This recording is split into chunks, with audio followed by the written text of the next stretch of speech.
escuela dominical del estudio que estamos realizando nos habla de las vivencias del pueblo de Israel en su peregrinar por el desierto, y Dios específicamente le da instrucciones a su pueblo.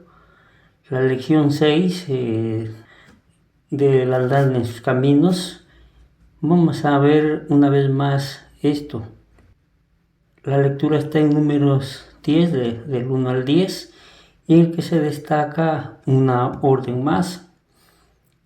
Vemos que ahí el texto nos habla de que ellos tenían que tocar las trompetas, y es con un fin.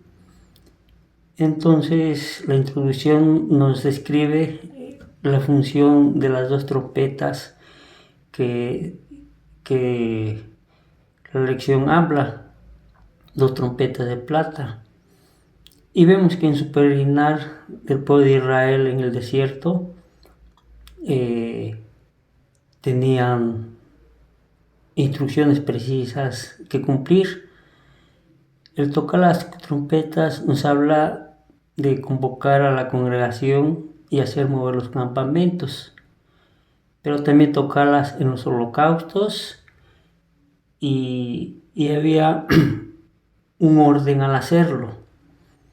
Por ejemplo, tocar una era reunir a los principales, los jefes de familia, y tocar las 2 trompetas era mover los campamentos y salir a la guerra, pero también para ser recordados por Jehová y ser librados de sus enemigos.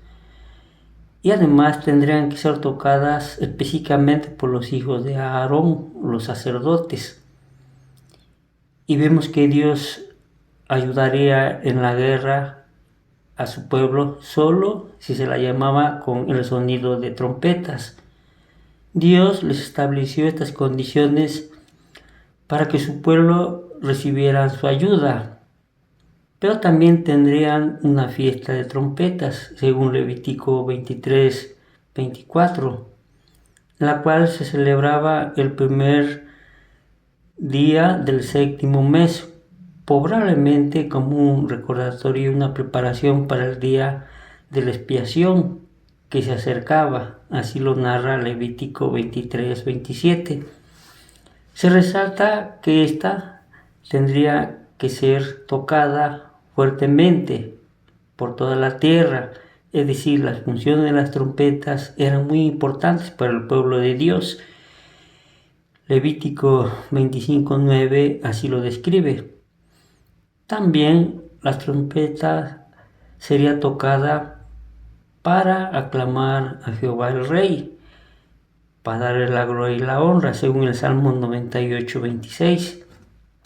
Entre otras funciones, las trompetas se empleaban para ocasiones especiales o para advertencias de alarma, según el libro de Amós 3:6 y Joel 2:1, y para anunciar aún el día de Jehová. Todo esto es importante porque era la forma en que Dios estableció para que su pueblo estuviese atento.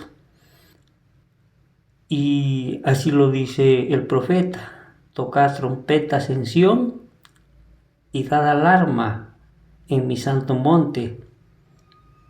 Tiemblen todos los moradores de la tierra, porque viene el día de Jehová, porque está cercano. Por eso era un toque de alarma. Así como el sonido de trompetas es intenso, fuerte, claro, esto el cuaderno lo compara con las voces de la iglesia del Señor en su alabanza y adoración a su Señor, y deberían ser al unísono y enfocarse al Señor Jesucristo, que exalte las verdades de la iglesia del Señor, no solo en expresión pública, sino también en privado. El Señor mismo es tanto la fuente como el motivo del corazón lleno de cántico y alabanza del redimido. Esa clase de expresión de alabanza agrada al Señor, pero la introducción refiere una pregunta que se resalta. ¿Nuestro canto, nuestra voz es clara? ¿No causa confusión? ¿Anima la guerra? Pablo expresa: y si la trompeta era sonido incierto, ¿quién se preparará para la batalla? 1 Corintios 14, 8 y 9. Así también vuestras voces, si no dijeres palabra bien comprensible, ¿cómo se entenderá lo que decís? Si se espera incluso de instrumentos musicales inanimados que hagan sonidos inteligibles y sensibles, ¿cuánto más sentido debería tener el lenguaje humano? En especial, cada vez que trata las cosas de Dios. También se destaca que así como el pueblo de Israel era reunido al sonido de trompeta, Jesús destacó que enviaría a sus ángeles con gran voz de trompeta y juntará a sus escogidos de los 4 vientos desde el extremo del cielo hasta el otro. Mateo 24, 31. Y vemos que esta es la culminación de la historia del mundo, introduciendo el reino milenario de Cristo. Así lo dice Apocalipsis 24. El llamado divino es ilustrado por la trompeta del Éxodo, que señalaba el momento en que el pueblo de Dios debía salir del campamento para reunirse con su divina persona. Sería una trompeta de liberación definitiva en el caso de la mención que el Señor Jesús hizo. Pero además el pensamiento final nos lleva a una reflexión.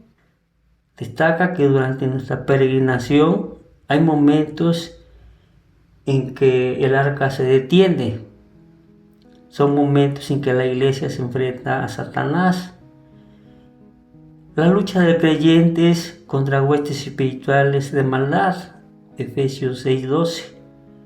Por lo tanto, las armas del mundo, como el ingenio, el talento, la sabiduría terrenal, la capacidad, la organización, la elocuencia en sí, son insuficientes para derribar las fortalezas del enemigo. Las armas adecuadas para destruir los baluartes de Satanás, como la injusticia y las falsas enseñanzas, son las armas que Dios da. Estas son poderosas, pero son espirituales.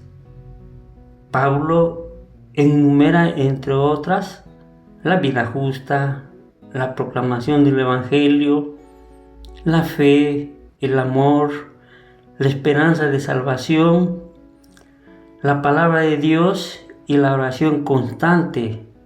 1 Tesalonicenses 5, del 17 al 22. Dios manifiesta su gloria por medio de la iglesia, pero también en la salvación y en la preservación de la misma. Y esto es para su gloria y honra en Cristo Jesús, Señor nuestro. Amén.